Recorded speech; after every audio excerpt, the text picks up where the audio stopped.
నమస్తే, welcome to our channel. Andhra Pradesh వ్యాప్తంగా వాతావరణం మారిపోయింది. శరత్కాలంలో అకాల వర్షాలు ప్రజలను ఇబ్బందులకు గురి చేస్తున్నాయి. ముఖ్యంగా నైరుతి మధ్య బంగాళాఖాతంలో ఏర్పడిన అల్పపీడనం బలపడి తుఫాన్గా మారే అవకాశం కూడా ఉందని వాతావరణ నిపుణులు అంచనా వేస్తూ ఉండడంతో కోస్తా ప్రాంత ప్రజలు అప్రమత్తంగా ఉండాలని అధికారులు సూచిస్తున్నారు. క్షీణ అండమాన్ సముద్రం, ఆగ్నేయ బంగాళాఖాతంలో కొనసాగుతున్న ఉపరితల ఆవర్తనం కారణంగా మంగళవారం నాటికి అదే ప్రాంతంలో అల్పపీడనం ఏర్పడనుందని, ఇది రాబోయే 48 గంటల్లో పశ్చిమ వాయువ్య దిశగా ప్రయాణిస్తూ వాయుగుండంగా బలపడనుందని, అనంతరం దక్షిణ కోస్తా, ఉత్తర తమిళనాడు మధ్య తీరాన్ని సమీపించే అవకాశం కూడా ఉందని ఐఎండీ తెలిపింది. దీని ప్రభావం ముఖ్యంగా రాష్ట్రంలోని కోస్తా జిల్లాలపై అధికంగా ఉంటుందని పేర్కొంది. బుధవారం నుంచి శుక్రవారం వరకు శ్రీకాకుళం నుంచి తిరుపతి వరకు పలు ప్రాంతాల్లో భారీ నుంచి అతి భారీ వర్షాలు కురుస్తాయని హెచ్చరించింది.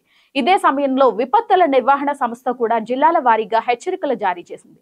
నేడు పశ్చిమ గోదావరి, ఏలూరు, కృష్ణా, ప్రకాశం, నెల్లూరు, చిత్తూరు, తిరుపతి జిల్లాల్లో మోస్తారు నుంచి భారీ వర్షాలు పడతాయని తెలిపింది. పంట నష్టం జరగకుండా రైతులు తగిన జాగ్రత్తలు తీసుకోవాలని సూచించింది.